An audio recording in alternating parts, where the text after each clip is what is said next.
Hi, everybody. Welcome to Session 0. I'm Lincoln L. Hayes. This is a D&D conversation.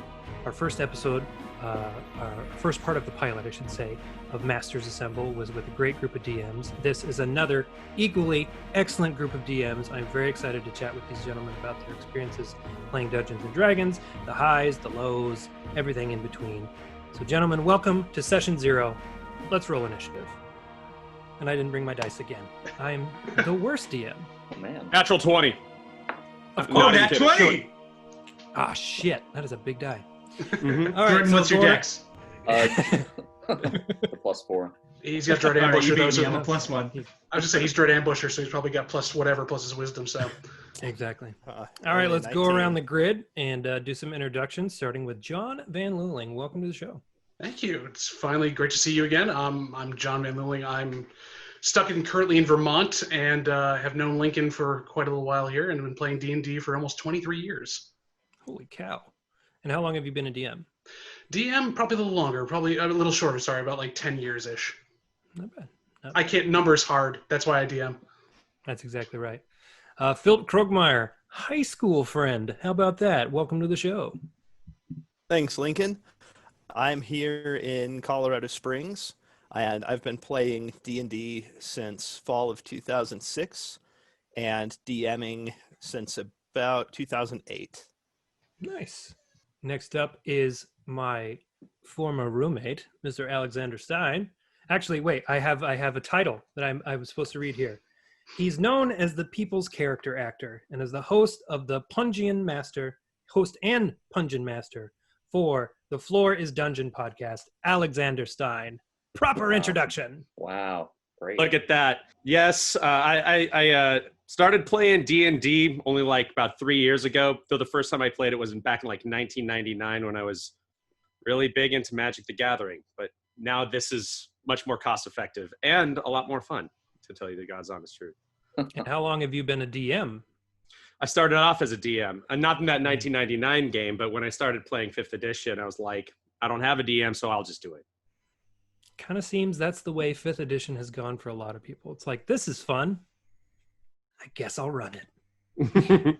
Patrick, next to you. My name is Patrick Marran. I'm currently in Astoria, Queens. I have been playing D&D since 2005. Actually, was in a party with Jordan. That was Red Morgan. I don't remember my paladin's name. I just remember that I was a paladin. But I've been DMing for about 3 years. Excellent. And when did you move to Queens? Because you were in Washington Heights. Due to the pandemic, I have relocated to survive here in New York. Smart. And next, our resident rustler and educator, Mr. Jordan Hue. Hi. Yes. Hello, everyone. I'm Jordan. I'm an English teacher from Long Island, New York. I do like some theater stuff on the side. I've been playing Dungeons & Dragons for about 20 years. I have typically been the dungeon master, was always interested in that, but I also love playing as well. In fact, that often feels like a treat after you run game to game to game to game, so yeah. I can completely agree with that, as I am currently DMing 3 games and playing in 1, and you know what? The one I'm playing in is really fucking fun. All right. First question to this group. This veteran and not so veteran bunch of DMs. Someone comes to you and they say, I want to get into D&D and I think I want to be a DM. What is in your DM beginner's kit? Jordan, let's start with you. Sure. I always advise new dungeon masters just to cut down on the prep time to actually take a look at one of the established modules. If it's specifically 5th edition they're looking for, there's been so many nice recreations of the old campaigns. My favorite personally is Curse of Strahd. I get the feeling a lot of people really like Curse of Strahd. Good time of year for it. I would say, just go in there and make your own story out of the pieces that are already there. This way you're not detailing all of your own NPCs, all of your own locations. Some of those things are coming ready-made for you.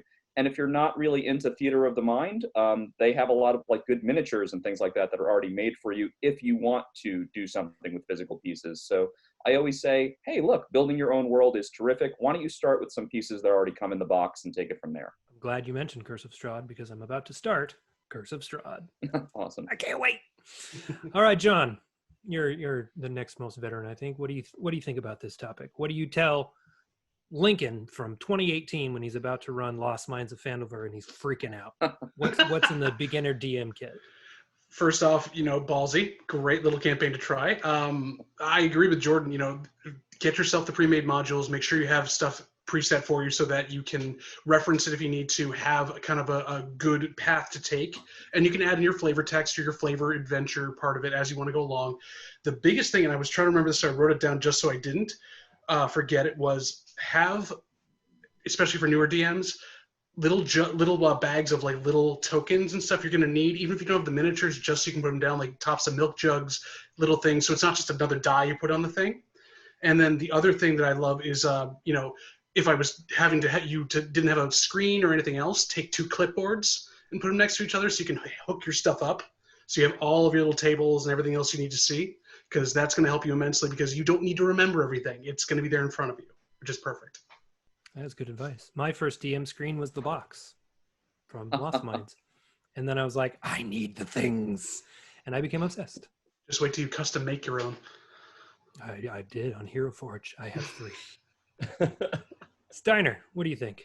First of all, be ready for things to go off the rails, because why wouldn't they? People want to explore. If you're going to put them into a world where you can pretty much do whatever you want, people are going to want to go and do whatever they want. If you're going to mention something in your story, your players are going to want to poke it. If you're going to put, and everything, like, I'm very cliche. I've started campaigns in a tavern, and I was like, do I have to fill this tavern with a whole bunch of people? Because if I do, I know they're going to want to go and talk to them instead of talking to the bartender that has the actual quest for them to go on. It's like, here's this old grizzled adventurer, and then there's Jim Bob the Goblin in the back, and they're like, we're talking to Jim Bob. So, hey, I'm Jim Bob the Goblin. I got nothing important to say, but we're going to have a 45-minute conversation every time. So be careful about just adding things in that are going to divert you from getting your players where you want them to go, because I know as like a first session, you're going to want them to get to the first place and like fight some giant rats, and then you can be done and sweat and be like, oh, my adrenaline's pumping from that first time, but you'll be so satisfied with it. I mean, it almost always is terrifying and highly rewarding. Mm-hmm. We were recently playing, and they were in Neverwinter, and they needed to go to a location at night. And they're like, well, let's go case the place during the day. And I was like, okay, they're open for brunch. So then we ended up completely improvising brunch. And it was actually one of the best things that we've done in a long time, because we've been cooped up in isolation. It was like, oh my God, let's go to brunch. And I had like a waitress with menus and drink specials and all this shit. And there was one of the wines that was like, oh, it's from the mayor of Deadman. They have a lovely microclimate that creates a beautiful terroir. And they're like, what the fuck? And I was like, I don't know. Talking. Philip, Patrick, anything to add for your DM kit? I think Jordan really nailed a lot of it with not being afraid to start off with one of the pre-written modules. They have so many that you can choose from right now. Tales from the Yawning Portal is one of my favorite books out there right now, because it goes back to so many of those classic adventures. I am always down for throwing players into the Tomb of Horrors, but I am kind of sadistic when it comes to DMing. I'm actually the other side entirely. I like to have a deputy. I usually try and have another DM in my party to keep me honest, because I may not remember all the rules. But I've learned that I've become a better D&D player and a better DM by saying yes to the players a lot more. And if they're going to run with something and they're truly going to derail what you think you had planned, roll with that. They may give you a whole new set of consequences for them to keep line to, and that will provide an adventure that is just as engaging for you coming up with a story as it is for your players to feel engaged. For sure. Oh, definitely. That can get tricky, though. That can get very tricky, especially for a new DM. I just thought something in that same vein. The other really cool thing is to remember as a DM that silence can be very powerful. So you don't have to talk your ass off and be this character that's going to have all the information. 1, 2, word answers and just kind of like looks to them make people more uncomfortable, which makes them give you more to play with, which then you can turn right back on them again. So always know that you don't have to be the one talking the entire time. Yeah, less is more, especially when you're new. If they're like, well, what happens if I do this? And you don't know, just go. Try. and they'll get really scared. My favorite is to make people roll checks for no reason. So do that too, new DMs. Steiner, what you got? I completely agree with that. Some of my favorite times at the table are where I just sit back and let the players talk to each other and get to know each other and really build that party dynamic. Because I've been a player in games where the DM is just doing that the entire time. And they're explaining and crafting this world in such minute detail. It's like, I really don't care what the crown molding looks like. I'd like to talk to my friend Cleric McClerickson over here for just a minute without you interrupting. Exactly. Very good point. All right. So this new DM comes to you and they're freaking out about the size of the Dungeon Master's Guide and the size of the Player's Handbook and the fact that they read like textbooks, because they are, essentially. How familiar do you think a new DM needs to be with the rules before they get behind the screen, and what resources would you recommend they use so they can get back there and get going without feeling like they have to read it cover to cover? Philip, let's start with you. Skim. Flip through the index. The D&D handbooks are ridiculously well indexed, and it makes it really easy to find, whatever critical bits of information you might be looking for. And then I have used sticky tabs to mark like major chapters or things that I know that I'm going to need to reference frequently that I might not have on the DM screen. That is an excellent point. Yeah, I just Google stuff personally. If I don't have the book with me, I'm just like, jump, which for some reason I always have to Google the rules for jumping. It should just be in my SRDs. The online SRDs are absolutely fantastic. The standard rules documents. Yeah, for sure. Pat, what would you offer? I actually took a bunch of scrap paper and literally for my first tavern, my first dungeon, I just wrote down a bunch of stuff that I thought would be pertinent roles, so that I kept it as small, achievable goals as possible to not intimidate myself having to look through the whole book. And then when I started getting into modules, it was just about flipping through the modules. And now, as my players advance on their campaigns and I slip in module sections here or a full campaign there, I can refer back to the book, but I kind of, going off of the skimming note earlier, have an idea of where I want stuff to go. And if they start to try and jump from rock to rock or decide to walk through the dirty bog water on the side and maybe it's a little bit stickier, you improvise those roles, as you were saying. Absolutely. My very first campaign that I ran was my first time DMing, and also for a couple of my players, their first time playing. So that whole session 0 of us just building those characters at the table together and sort of getting to know why this means that, what this stat means, how it relates to this skill, and what that skill check is meant to do. It was a communal learning process. And then if there was a time when we ran into a wall and didn't know what the rule was for something, we could take a minute or two to look it up, or we cocould just make it up. The stakes are so low. Really, the only thing that we need to do is make sure that we're having a good time. And then if, you want to really go back and check what it is, check what it is later when you're done. I think that is a great rule that a lot of new DMs don't know, that if you don't know the rule at the time, make a decision and then correct it later if need be. And sometimes it can be the conversation of, how does this work? I'm not sure. I think it's this. Let's go with this. Cool. We're going to go with that. And the next time you go, we did that completely wrong. We'll fix it next time. So I think that is a very, very good point. The retcon is your friend. For sure. But the biggest thing on that, if I can say that too, one, I'm the old man sitting here going, when I started DMing, there wasn't all these things online I could look up. I had to find the PDF in the middle of my drive and pull it up there. That was my mistake I made the first time, because the thing to remember is you're running the game. So really, there are base rules for the game itself, but you're setting the rules. So if you don't want something to happen, you can make it happen a different way you want to. Just make it a house rule if it works for you guys. Absolutely. Sure. I think it also depends on the party composition. As you said, if you have a group of newer players, you're going to be figuring it out together. If you're a first-time DM, which is, I think, a fun experience. Look, I'm on a show right now just of all DMs, so of course we all value the story.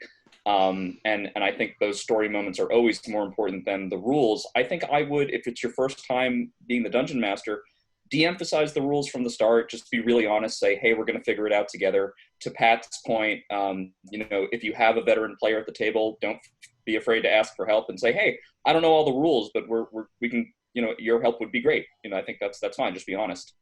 I think the key to DMing for the first time is to just, have played for a little bit, be a player first.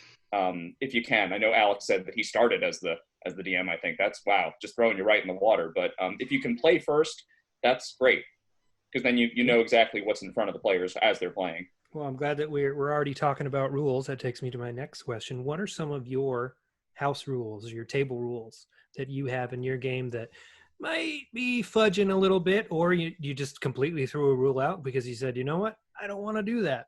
One that we have is if we match a roll, we roll off. So if the DC is 15 and they get a 15, roll it. And it makes it really fun because sometimes you can get 3 or 4 rolls deep and then the stakes just get that much higher and it's like 14, oh, 7, oh, and everybody just gets that much more into it. And everyone around the table, even though it's not their roll, they're like, is he gonna make it? Is it gonna work? So what are some of those that you guys do? Let's start with Jordan. Sure. For me, a critical 20 is a success no matter what it is you're trying to do, even if the story would dictate that the thing is impossible. Likewise, a 1 is always a failure. I know that the rules say that occasionally a 1 can't be a critical failure, but for me, it always can be. This is fate intervening in the game, giving you a great opportunity to tell some strange part of the story. And this is a weird one. I pay no attention to the text of the spell wish. I put a wish in almost all of my games, or a wish item, and I really let the players wish for something, even if it completely changes everything for the rest of the narrative. So I know the wish spell is really specific. It's like, you can't wish for an item that's worth more than like 25,000 gold or something like that. Oh no, none of that. I just blank out the text and I say, no, really, wish for something. This is a fairy tale. I take my job as a dungeon master very seriously, and I feel like the game we're playing is actually in many ways the first game, the ones we played, around a fire, when language was barely a thing. It's just, hey, what happens next? So having this idea of the wish, just being anything, I think is really powerful and great, and a great opportunity for players. I love that. Speaking of critical fails, making them matter, there was an instance when I had my party, they were camping for the night, and I had them do just perception checks to see if anything was going to happen. And they critically failed. So rather than having it be like an outright punishment, instead I made them in character tell me what their fears were at that time. And then I wrote them down, and it was actually a great character moment because then the rest of the party understood what the others were dealing with internally. And it was fascinating because like one character was like, I don't know that I'm useful in this party. And then in the next fight, they dominated, not even by, circumstance or whatever. It was just like, you were fucking awesome in this. We couldn't have done anything without you. And then other people's have, more emotional struggles that they're dealing with. And it's like, as the DM, that's like, good, thank you. Now I know what's going on internally with you, and I can write more fun stuff for you. So I think that's really, really great. Pat, what do you do at your table? One of the new house rules I've developed, in addition to 20s and 1s, and for me, 1s are always, if your ally is within 5 feet of your target and you roll a nat 1, your ally is injured. It is an arrow through the ankle. Time. It is a knife in the ribs. It is definite. Mm-hmm. But the other one I've started developing is if my players ask for batshit things, I roll a D100, and if it's higher than 75%, they can go after whatever it is they're achieving. And this has led to, we'll explain gaslighting Yetis when I get into the stories that you had as one of your other questions, but there are problems in my games right now, and I am letting the players run with it because it's giving me opportunities to write more story. The other great short example is somebody was like, hey, so like, if I convince this guard that like his house is burning down, he'll run the other way. And I rolled like a 79. I was like, sure, he runs away. So that guard left his post and they were able to get into where they were going. But now I've got a guard with a vendetta who could come after them at any time. And I've got an entire subplot for the journey of the road between cities that I can utilize. He hires a bunch of mercenaries, a tiny little bad guy, your B-movie plot, if you will. And it's been great to have something like that to keep me on my toes. That is fantastic. And I love shit like that, where it's like, you have to fight this guy. Well, I'm going to talk my way past him. Okay, he's still alive. Now what? He's going to come fight you later. That's what it's going to be. Yep. Steiner, what you got? So insofar as like specific house rules are concerned, I mean, I think the most common one is that you can drink a potion as a bonus action. Yes. I mean, why not? If you're feeding it to somebody else, rules is written. We do some. So you mentioned the Punjin Master has sort of become my moniker because in my games, I really encourage people just to make as many stupid puns as they possibly can because I'm a total inspiration whore when I hear a really good one. I'm like, you get inspiration. You get inspiration. That pun was great. Yeah. So I just like, so our games get really silly. I don't know how well that works in, say, if you were doing like Strahd or maybe like Curse of the, or the new one that just came out, Icewind Dale, because it's like, oh, we're supposed to be in this spooky tone, and here we've got a whole bunch of idiots making puns. I don't know if that takes you out of the mood, but for me personally, I love it. And just like you said, rolling a D100 is like one of the most fun things in the game. By the way, Patrick, Astoria also. Big ups, bro. We'll have to game together. Yeah, dude. One of our characters, a halfling rogue, he fell 120 feet down a chasm in the Forge of Fury. He was at 0 hit points, and that's pretty much instant death when you hit the water. But, being a halfling, they come from a very lucky background. They have gods of luck that look after him. So I was like, this is a perfect opportunity to see if your god intervenes on your part. And I had him roll a D100, and he survived the fall. He was injured. The barbarian jumped in and raged, so he only took half of those 12d6 falling damage and survived. So it was just the two of them down at the bottom of a gorge, and the other 2 party members being like, are you okay? So if you can have people roll rather than just killing them outright, I think that makes the game a whole lot more fun. Agreed. I actually had a character death, the first one I've ever had, and it was a character who had done something incredibly stupid prior in the session. He fireballed the ceiling as a intimidation tactic, and I was like, well, you just killed everybody, so I think it worked. But he got killed by this dragon. So as just being a nice DM, I had allowed him to fireball one more time into the ceiling. It hit all the stalactites, they fell, and they killed the dragon. So he got the kill, but the character died. And you got to give him those little things, because otherwise they're not going to want to come back to your table. Philip, how about you? If a player can justify something to me as to why they should be able to do something, regardless of how kind of outlandish it gets, if they come up with a good enough reason for something, I will let them at least try for it. I was DMing for a group of middle school kids one day and running Horde of the Dragon Queen, and one of them decided to attempt to seduce Tiamat. So, Nice. It's a pretty low There's DC. It's always good. one in the party. yeah. Which head to start with? How did that go? Oh, not well. They got eaten, but Sounds delicious. And John, how about you? My biggest thing that I've started doing in the last couple of years was encouraging even new players when they start at my table. I want you to have one stat that is either a 0 or below for your addition onto your modifier on it, because that's going to make it more fun for you to try to do things. And then I encourage you to get into situations where that's going to be a problem, because it forces somebody to really think through why their character's doing it. So if your intelligence is low, you're going to blunder your way into a problem made. Like if your wisdom is low, you make good choices, but you just don't help everybody. And most of the time, it seems to work in that respect, and gets people to have a flaw to bring to the table itself, so that they can then fit into a party better than just being blocks next to each other that do things. Mm-hmm. Excellent. Next question for the group.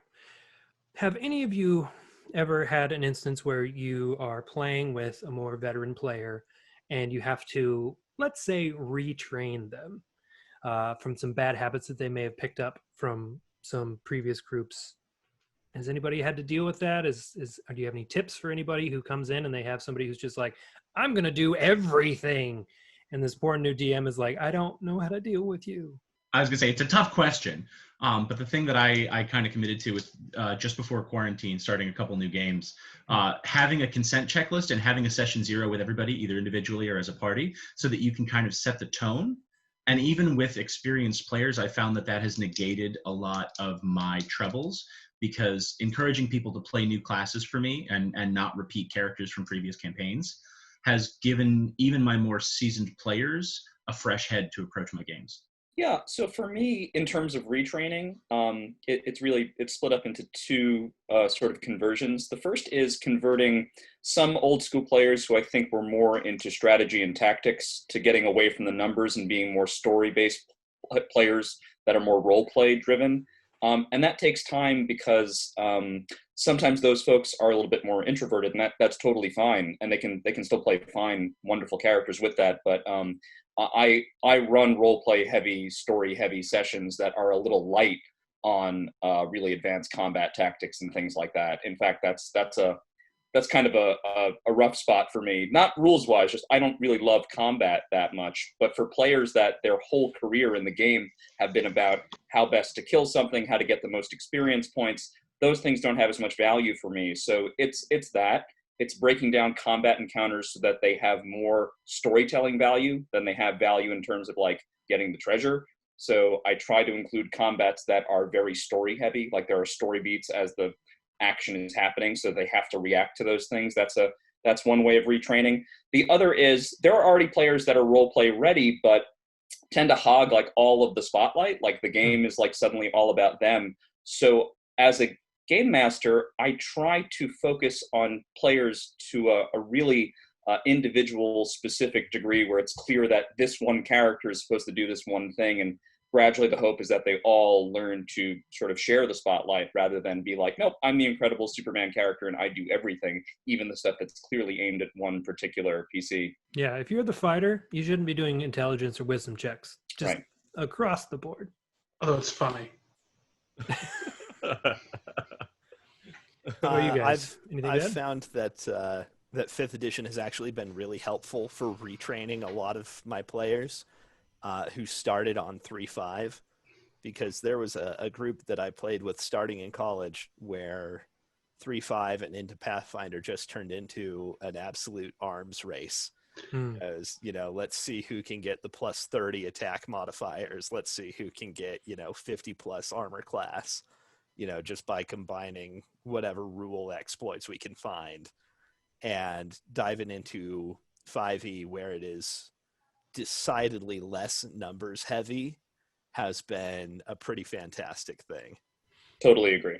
Now, that said, I still love my level 30 barbarian dragon shaman who can, great cleave his way across a battlefield while, completely raging out. But That's for a specific time and place, I feel. Specifically, that's Tomb of Annihilation, need him around. My big thing that I've found recently, again with 5e, has been if you start lower levels and you start a level 1 campaign, that basically puts everyone at that point. The people that are doing min-maxing have to build out anyways, so you're not giving them new magical items that they could pay for or anything else, depending where you start them.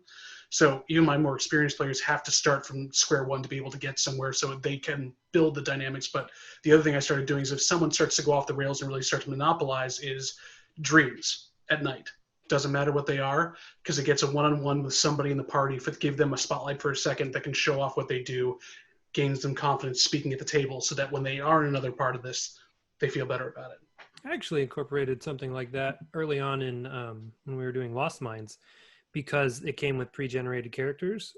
I felt that my players weren't really connecting with them as well as I had hoped they would, because I was like, I think these will be great for you. And like my wife was playing a halfling rogue, and she's like, I hate being a halfling. And I was like, is it because you're a halfling in real life? And she's like, yeah. So I did these flashbacks with them based on what was on their sheets. So like there's the one fighter who's got the folk hero background, and he saved somebody at some point. So I wrote that little vignette, and it was great because the stakes were nothing because they knew it was a flashback, so they knew they were going to survive. But it engaged some of those players that weren't as active in the role play, because then it was just about them. I thought that worked really well. I'm playing as a player in a game where we have a veteran DM who's like built his own world, and he's been working on it for like 20 plus years.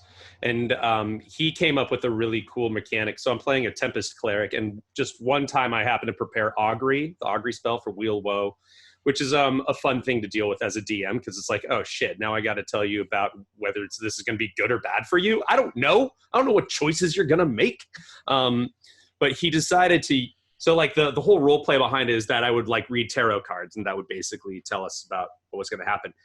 So rather than doing like the whole dream vision thing, I would wake up in the morning and I would just draw 1 or 2 cards from the deck. And he would then say, like, these are the cards that you drew.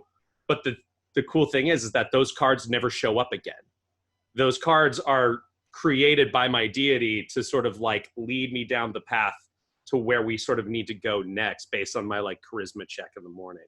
I think that that's a really like smart way to sort of shove us in the right direction, sort of keep us focused, while not like telling us this is what you have to do.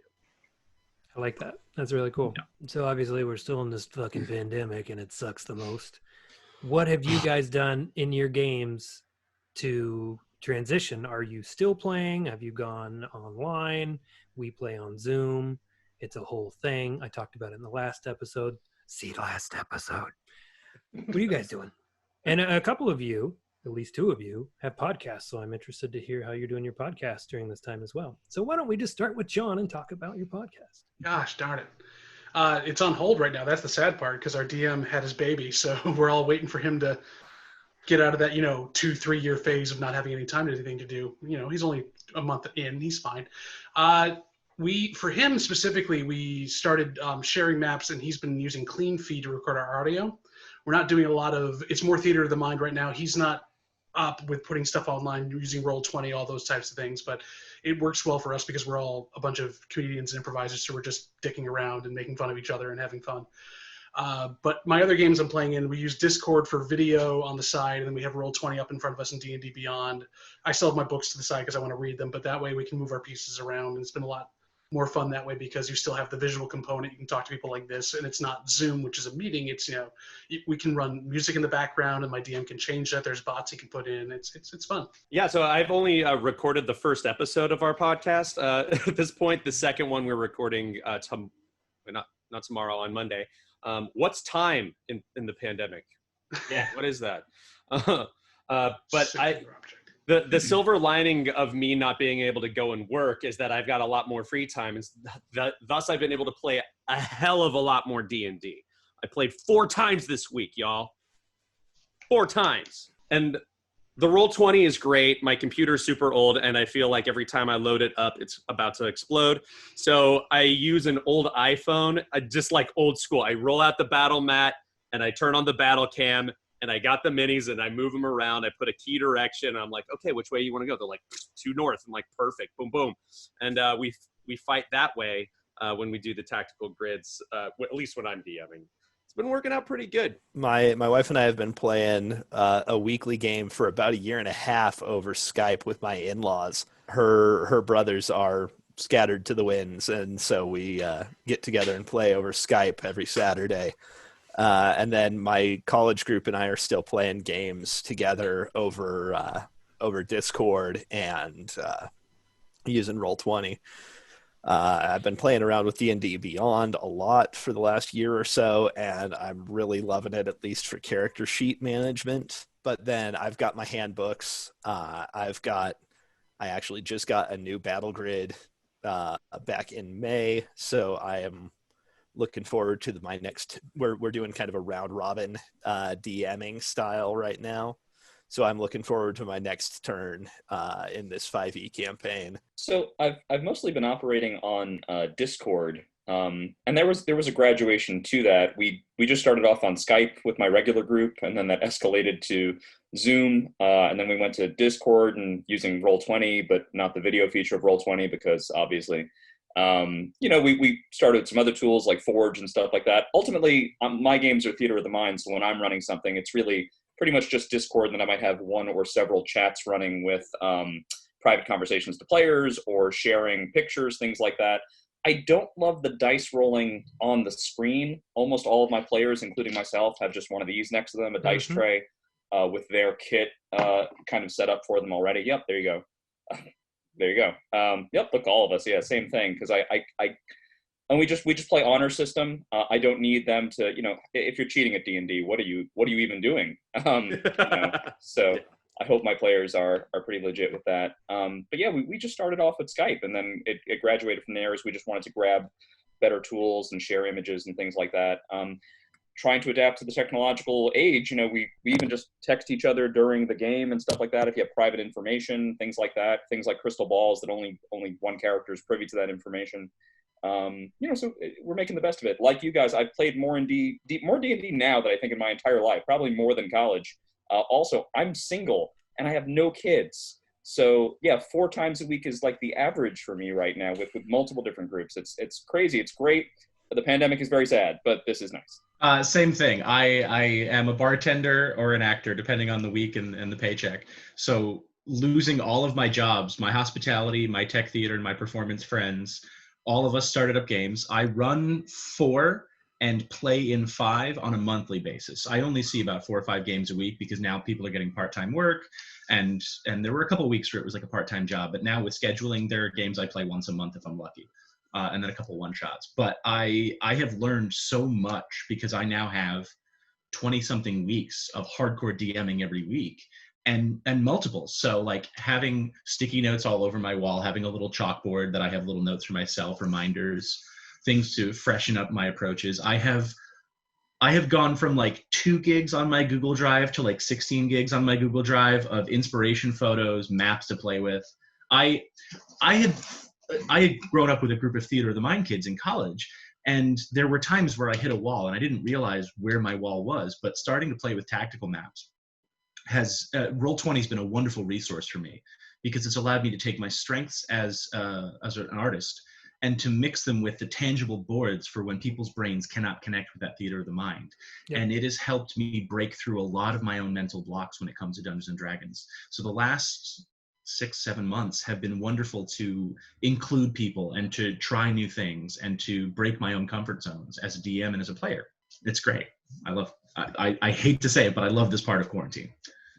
I mean, if there's one thing to love, it's the fact that we can play more Dungeons and Dragons. There was a while when I was playing 4 games a week as well, and now I've backed off a lot of those and made them all bi-weekly because it's like, guys, I'm losing my mind trying to keep track of 4 different storylines.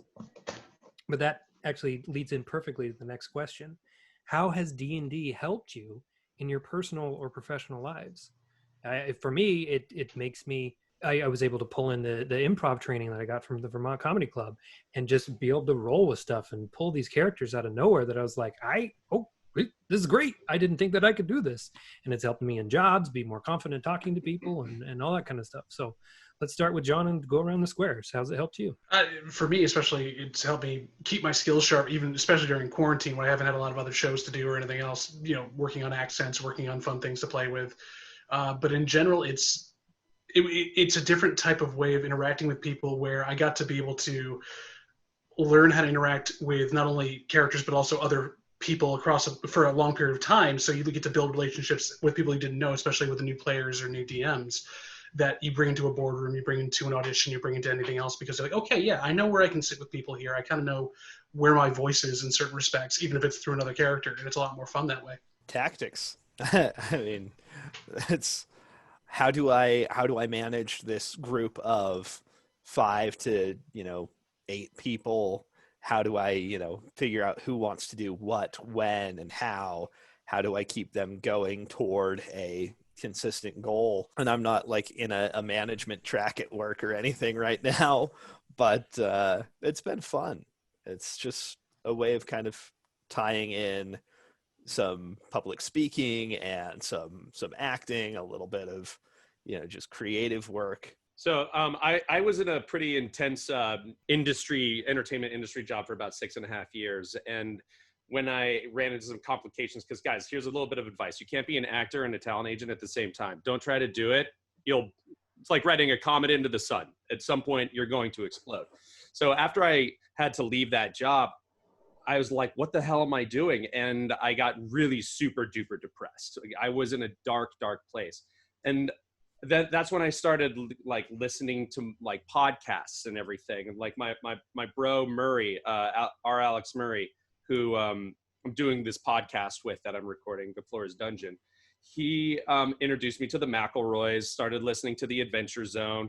That's the, gateway drug for Critical Role. Started listening to Critical Role. But the thing that really got me was not really the game so much, but it was the getting together with your friends, and your friends become your family. And like, what better reason, you know, it scratched that acting itch that I wasn't able to get, on top of creating these closer relationships with some people that I already love, but now I view them as family.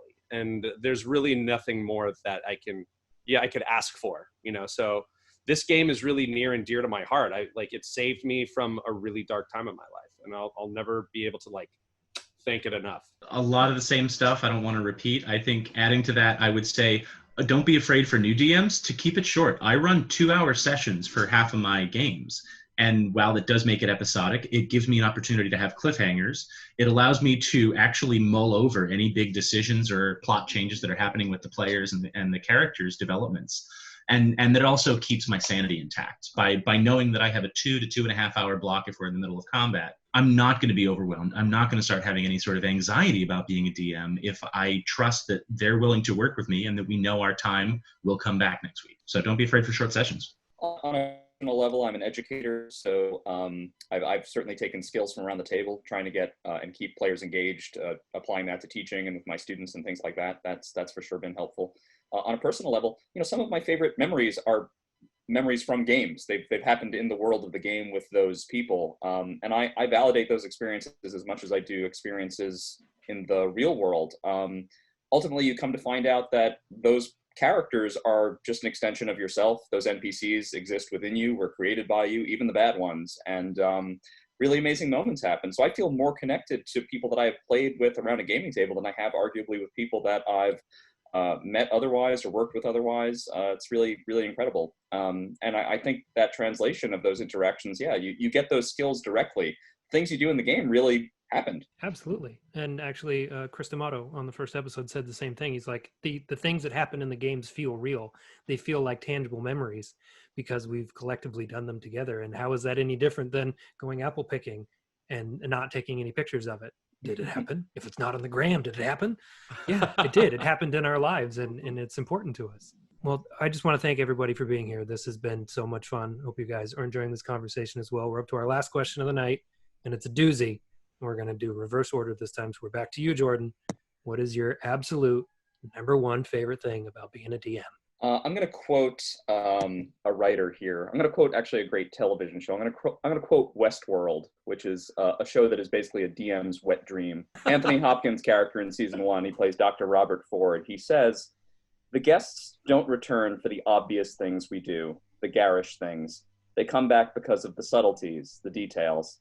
They come back because they discover something they imagine no one has ever noticed before, something they fall in love with." I love DMing because no matter what I plan, no matter what great set piece I've made, combat I've designed, it is about what the players are going to experience and what new thing I'm going to come up with in the moment. It is always this unexpected thing that the players latch onto. What's the first rule of improv? Yes, and. You pick up the thread that they're giving you and you're running with it. I think an early pitfall for GMs that are just starting off is, you know, they think their world is what comes first, or that their NPCs are really important, but it's really the player's story, and you're trying to advance them and give them an arc. And if you can do that in a world that feels real, that if they pay attention to a small detail, that the world expands outwardly from that point, you'll blow their mind. They'll never forget it. They'll never forget that one bartender that became the whole quest. Exactly. Pat, how about you? Well, if that's the model, I guess I have to have a lengthy explanation to go with my quote.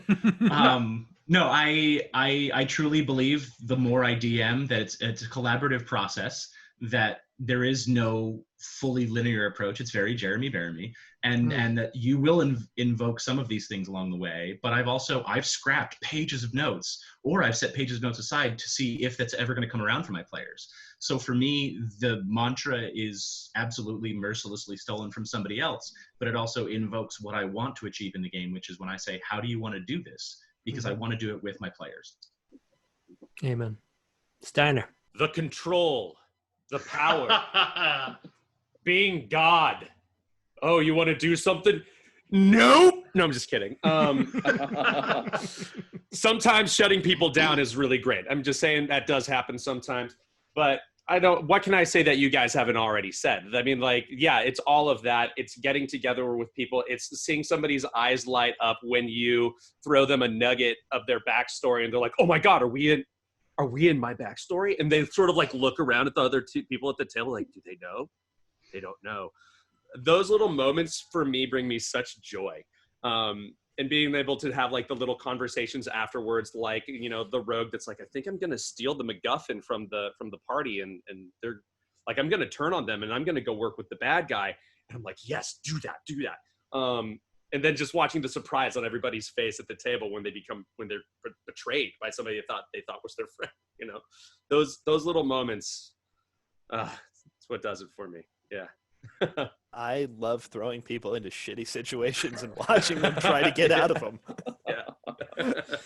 Okay, can you justify to me how and or why you are going to do this particular thing?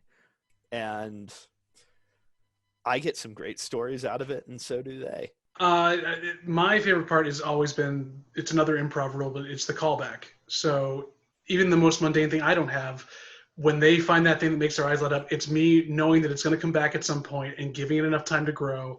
And when you do, just like you were saying, when they see part of the backstory, when they see this character that they love dearly in the game I'm currently playing and on the podcast, when we talk about one of our kobolds that we saved in the first episode, you know, like that person comes back later on and like, you know, is a pivotal thing now that was I never planned for that. Nothing was going to happen as a DM, but now obviously that is the savior of the world right there, is this unforeseen character. That is the most fun ever.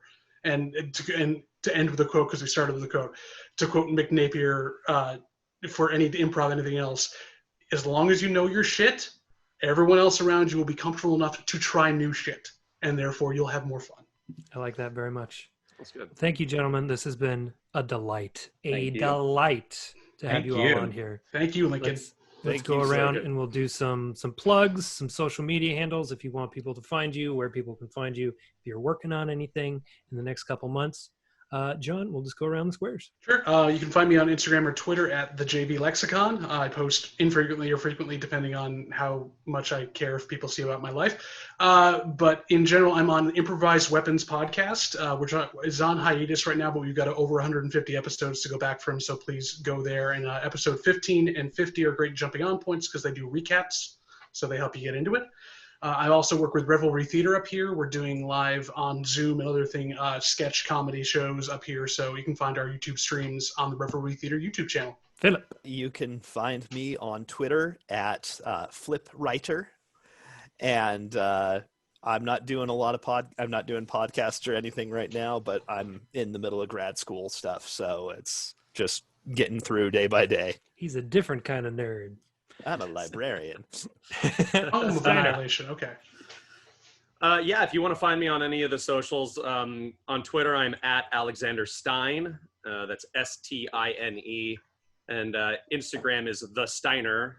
Again, Stiner. The podcast that I just started doing is called The Floor is Dungeon. And we basically do a building session where we take notable events, celebrity birthdays from whatever month we're in, and we build our characters and the dungeon based off of random rolls on the day of the month.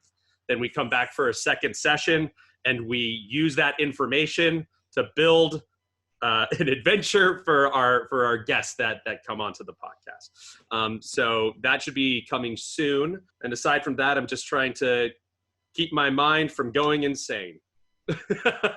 Aren't we all, friend? Aren't we all? Don't fight it. So buy it. Just lean into it. Lean in. Just pull that blanket of madness right up to your neck. Yeah. The blanket of madness is like +2, right? That's right. Yeah. Oh, for sure. I'm online at Pat Marran on Instagram and Twitter, patrickmarran.com for any theatrical stuff, roguediplomats.com, but we're not doing any shows right now. I think performance-wise, I'm an ensemble gamer for Slices and Dice's Twitch channel. We have our Alien RPG series. The Destroyer of Worlds Chapter 2 is Friday the 16th, and the Dread, that Jenga-based horror suspense game, is the 23rd. That'll be both Fridays. I'll be there.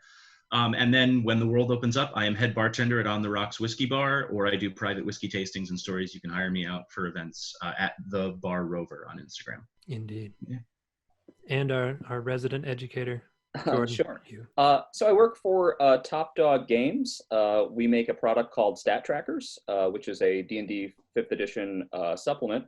So if you want to check us out, our product is at topdoggames.net. The initial Stat Trackers set comes with 317. Man, imagine if it was only 17.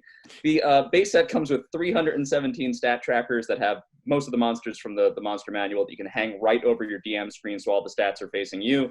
The monster itself is facing outside towards the players, really nice for keeping track of initiative. Our new Kickstarter launched incredibly fast, hit all of our stretch goals. So we'll be making some new original monsters for you and some new dungeon scenarios and things like that. Again, it just hangs. It's great working with you for fun. Again, that's topdoggames.net, and it's not too late to get the backer kit on Kickstarter if you just want to search for stat trackers. They work. They hang right over the screen. My socials, you can find me at Smith and Robards is my Instagram handle, which is a call out to the Smith and Robards catalog from Deadlands. Yeah, there you go. And my Twitter handle is at Huey, HUEY_JH at Twitter. Thanks so much. And I'm Lincoln L. Hayes at Lincoln L. Hayes on all the socials. Please follow the show at Session Zero D&D Show on Instagram. And there is a YouTube channel that you can get to from there. All this stuff will be at my website, lincolnhayes.com/Session Zero. Take that, Brian W. Foster. Gentlemen, this has been a delight. You're all wonderful people. Now get the fuck off my computer. Bye, guys.